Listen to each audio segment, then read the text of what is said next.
The Career Trail. Your success journey begins here.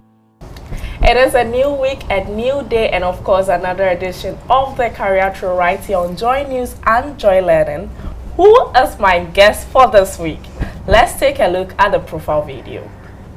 This week on Career Trail, who is our guest? She's a mother with a beautiful daughter. She's a hairstylist, a fashion model, and a brand ambassador. She holds a bachelor's degree in business administration from Methodist University. She's the sister of Serwaa Amihere, a well-known media figure in Ghana. She's the CEO of the popular hair business Oh My Hair and the co-founder of Office & Co. Our guest for this week's edition of Career Trail is Mami Gyamfua.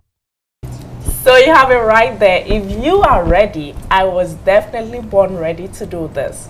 Ladies and gentlemen, can you help me welcome our protagonist, our main character, our star focus, and of course, our guest for this week, Mami Yeboah.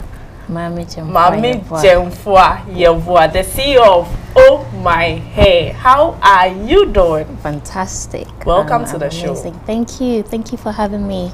You look stunning. I must say, I see you on social media and I say, this lady is beautiful, just like her sister. But seeing you in person or meeting you in person, I say you look stunning. Oh, I'm honored. Much more. But I do get that a lot. But thank you. I appreciate you. Thank you so much. How is business? Business is great. I can't lie. It's Ghana. There's so much going on. I mean, you really can't complain because every now and then there are different things that are happening. There's a global economic crisis going on. There are exchange rates going up and down and fluctuating. There's costs have gone higher. There's taxes, there's shipments, there's duty. There's a lot to deal with, but then we're grateful to God. We can't complain. Okay. So when we talk about Mami Gyamfua Yeboah, yes, who is she? Tell us a little about you. Mami Gyamfua is a very confident lady who is self-driven, who's I wouldn't say self-made, but very much self-driven. I like to empower myself. I like to empower people around me. I like to push people around me to do better than they are. I like people around me to do better than I am doing. But yeah, I am a 31-year-old woman. I have a 7-year-old daughter. She's very confident. Wow. She's smart. She's strong. And she's very intelligent. And yes, just like you. Just like me. I mean, she got it from her mom. And so yes, I co-own Oh My Hair. Oh My Hair is the #1 luxury beauty salon in Ghana. We also sell luxury hair extensions, not just in Ghana, in Africa, and in the world at large. I also co-own a fashion line, which I'm wearing, Office & Co. Office & Co is a contemporary fashion line for women like me who like to look good, but then are also very serious and like to play with colors, like to look good. Okay. And then the final one, which is our foundation, is the Serwaa Amihere Foundation. I co-own that as well. And that majorly is to help single mothers and widows who are struggling with taking care of their kids, taking care of the family. So at the end of the year, we put together sums of money to start a business. Okay. And then during the course of the year, we check on them to see how far they've gone with their businesses. And like I said, this will be our 3rd year since we started, and wow, we've put a lot of women in business and they're doing well. They don't have to beg on the streets again. And so this is one of the few initiatives we are doing, and we're very proud of that. Wow, very beautiful. Thank you. So let's take you back. Growing up, how was the upbringing like? Where did you grow up? Upbringing, I haven't really said much about my upbringing, but we grew up in a very, very small background. I would say not an okay home, and with a single mother who taught us everything we know now. And we grew up in Labadi. I think we were born in Suhum, yes, but then the marriage didn't work out. She moved to Accra, where she's originally from. My mom is half Togo, half Ghana. Oh, okay. And so we grew up in Labadi. And even though my mom was struggling, she didn't really have much. She also made sure that we went to the best schools. So in Labadi, everybody knew that we were We went to the private schools, and everybody just looked at us like we are brought from back, but we were in the ghetto, I would say. So yeah, shout outs to my mom. She did amazing. We went to good schools. Yeah, she trained us to be independent, to be strong women, not to depend on men, to work for what's yours, and that's who we are now. Oh, okay. Yes. And then how many siblings? Just one? Yes. I am the second born of two. My sister Serwaa, all of you know her. She's the first one, and I'm the second. I can see her so attached because she keeps we saying are very close. we. Yes, we are very close. My sister and I are quite close. We've been together all our lives. Okay. So now let's take you through your educational background. Can you take us through where you started from primary through to JHS then SHS? Right.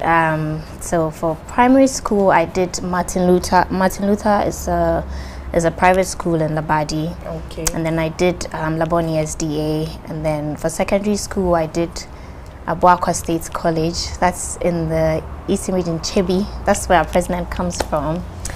And yes, I'll tell you a story about that school. Okay. Yes. And how I ended up there. Okay. There was a senior in my school who was one of the best students in school.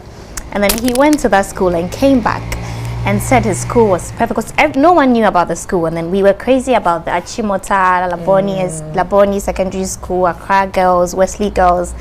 But then he came back, and then everybody was wondering, what school did you go to? Where's Abuakwa State College? Because mind you, we're in Labadi. And then he says his school is a private school. It had a swimming pool. They don't work. There are maids, you know, like the proper private school lifestyle. And so about 10 of us chose the school. And me being someone that was always, I like the good things of life. I don't like to stress myself. And so I decided to choose the school as my first, second, and third choice. Just to explore. Just because I didn't want any other option. And I remember my dad telling me, are you sure you want this school? Change the school. It became a family problem. But I'm like, no, that's the school I want. And my dad said, once you go to that school, you're not coming back. And I said, yes. And mind you, I also wanted freedom, some independence from home. And so I was happy with the choice until I got to the school. And the swimming pool the guy was talking about was Brim River. I don't know if you guys know Brim. Yeah, it was a river. Maybe that was a swimming pool for him. Well, the students do swim there. It was a river. It wasn't a swimming pool. It was a river. It wasn't a swimming pool. And the students do swim in it, but you're not allowed to. So it's more like the seniors, because as a junior, you can't be seen in the water. If you're seen, they'll report you or they'll punish you or something like that. So the first year was, and I was crying to my dad. I wanted to come back. So I come and dad said, no, you stay there. You made the choice. You chose the school 3 times. There's nothing I can do. Stay in the school. But I'm happy I went to the school. It shaped me into who I am today. It taught me independence and how to be on your own, how to save. And yeah, I mean, I was glad I went to that school. Okay. And then for university, I did Methodist University. That's a private university as well. And I majored in, I graduated with a bachelor's degree in business administration, but my major was banking and finance. Oh, I see. Yes. Okay, so let's take you back to SHS. What course did you study? I studied general arts. Okay. General arts, and my majors were government. Okay. You did CRS, literature. I also did Chi because I couldn't speak Chi at all before secondary school, and my dad was not happy about it because we lived in Labadi. I could only speak Ghana English, and so I also did Chi. I studied Chi, and I got an A in Chi. Wow. Yes. Congrats. Yes. Thank you. I wasn't there by this. I have to congratulate you. Thank you. I know. Now I speak very good Chi. Oh, I see. Okay. But growing up, what or who did you aspire to become? I wanted to be a flight attendant. Oh, I see. Yes, I wanted to be a flight attendant because it gives you the opportunity to travel, to meet new people, to experience different cultures. And being someone that was in Labadi, I felt kind of grounded. And coming from the home where I was from, there was no chance of me traveling abroad. And so being a flight attendant was the perfect opportunity for me to travel around the world and meet new people, experience different cultures, and then learn more, because I always wanted to. I was very curious. I was a very curious child. I always wanted to learn more about other people, what they're doing, how they grew up, what inspires them. Yes, and so that's what I wanted to be. Okay, so was that a reason why you chose to do general arts when you went to senior high Yes, for senior high school, yes, that's the reason why I chose to do general arts. But as you grow, your aspirations change. I think the more you mature and the more you see things, your aspirations in life changes. And so before uni, I decided to venture into finance, and so I wanted to be a chartered accountant. Okay, so that's why I studied banking and finance. Yes. Okay, so before we talk about the change that happened, let's still settle on senior high school. What kind of student was Mami? Like I said, I was very curious, and so I was always learning.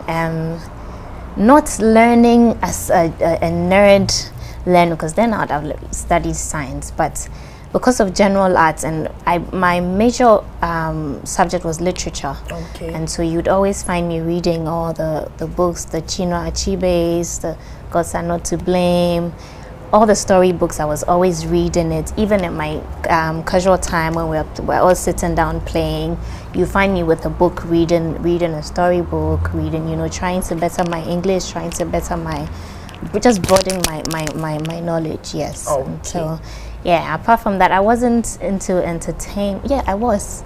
My first year, I ventured into entertainment, so I was part of the dance group.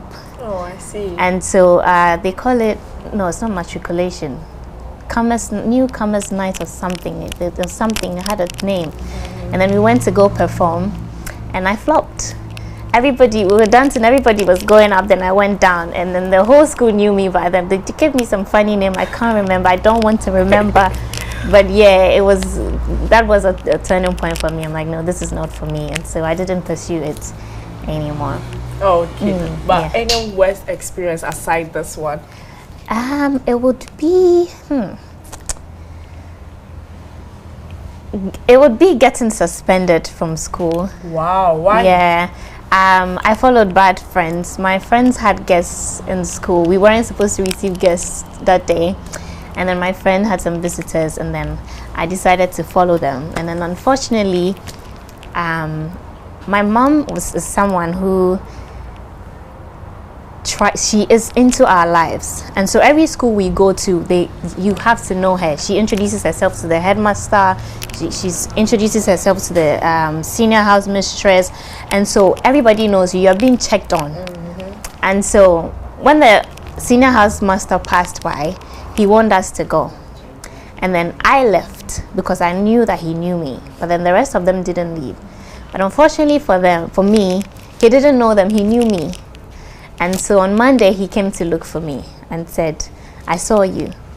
You had visitors. And then, I mean, I wasn't really matured enough to know that, yes, you have to be able to tell who did this and who didn't. And so I took it upon myself because I couldn't let the other people be punished. Wow. But because of that, yes, because of that, I was suspended. If I had given up their names, I'm sure it would have been a minor punishment, like weeding or something. But because I didn't give anybody's name, I was asked to go home for a whole month. But how did that make you feel? Going to meet mommy, daddy? My mom is a girl woman. In fact, she beat me up in the school in front of everybody. And she said not to follow her home. And so I stayed in Kibi. I wasn't allowed to come to Accra. I stayed with my grandparents were, my grandfather was a pastor there. Okay. He was the Presbyterian parish there. And so I was made to stay with him. And you know, as the child that had been suspended from school, and you're coming to stay in a pastor's house, that's curfew. Curfew is at 5 o'clock. You can't go anywhere. You eat at home. You do, even when the other kids are going out, you can't go out. You have to stay at home. That was a very challenging moment for me. I think I'm still traumatized by that because I had missed home. My mom won't talk to me. My dad wouldn't talk to me. It was just my sister. My sister was in Yasantua Secondary School, then all the way in Kumasi. Oh. And then over then that time there wasn't really phones, and so you couldn't communicate very well. But yeah, I learned my lesson. I was a very good girl from then. I stopped being friends with all of them. Wow. Yes. Your dream changed. You wanted to become a flight attendant. There were so many other jobs you could have gone for. Why banking and finance? Because I realized that I was also very good with numbers. Not because you like money. Numbers is money. No, you can be actually counting and not receiving. Well, I don't think bankers make that much money, and so it wasn't really about counting. Okay. I wanted to be a chartered accountant. Okay. Yes, and a chartered accountant takes a lot of money, and so yes, money influenced my decision as well. Okay. Right. All right. So life at the university. How was life at the university? It was very challenging for me, because it was the first time that I felt like I was matured enough and I was very much independent, because unlike secondary school, like I said, my mom was close to the senior house mistress, and so even when you needed money, you go to the senior house mistress's house to take money. Everything, you're being controlled. But for university, I lived in a hostel. Okay. It was away from home.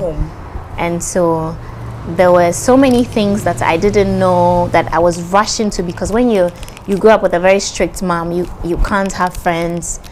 When you move away from that, it's like you want to explore everything. And so yes, it was quite challenging for me. I made a lot of mistakes, but school-wise, my first year straight A's, second year straight A's, maybe my third year I came down a bit, fourth year, but then my final semester, I realized that now I was dropping, and so I had to sit up. And so yeah, university was quite challenging for me, but I'm very grateful for the opportunity. Okay. So since you're talking about that, what advice can you give to parents who are very strict with their kids? Right. I'm very happy you asked that question, because I am trying to correct everything that I think went wrong with me, with my daughter. Okay. And so it is okay to be strict, but the kind of children that are being born now are different. They don't adhere to the strictness that we went through. I don't believe in beating the child anymore. There are other ways you could punish them. So if my daughter does something that's not nice, I know what she likes. And for growing up, my mom used to allow us to watch TV, but you can't have friends.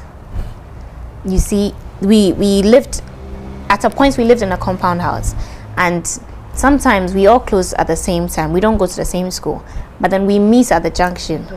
You can't come home with a friend. You live in the same house, but you cannot be seen walking together. That's how strict my mom was. And so they'll tell you go, because my mom will not just beat me, she'll beat all of you together. She doesn't care who your mom is.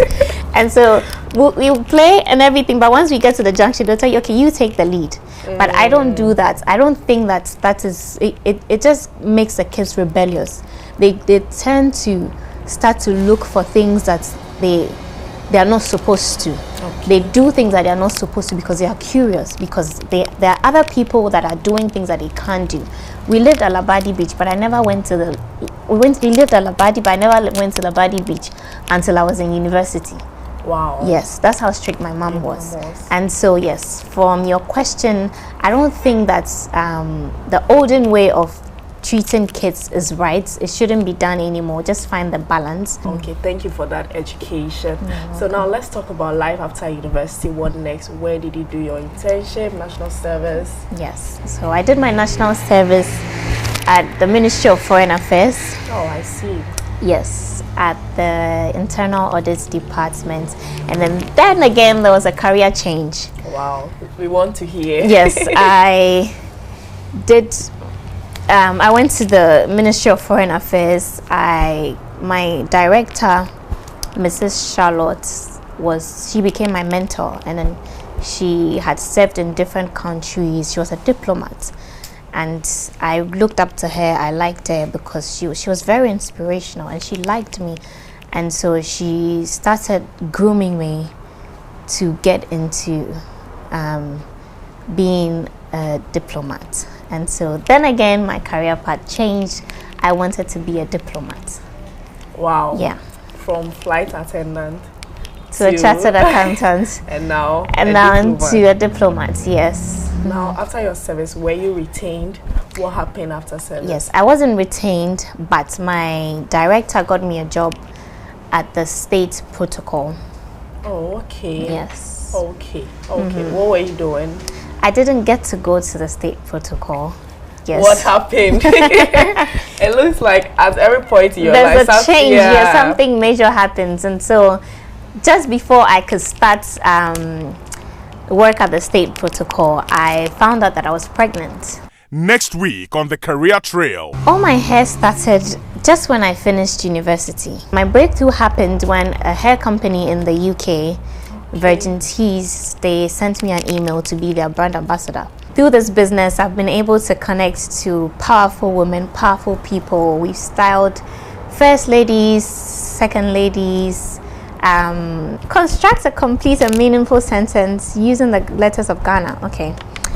Ghana has amazing natural, no, not resources,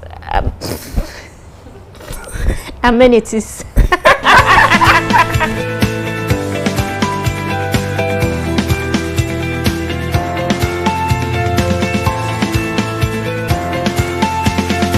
The Career Trail. Your success journey begins here.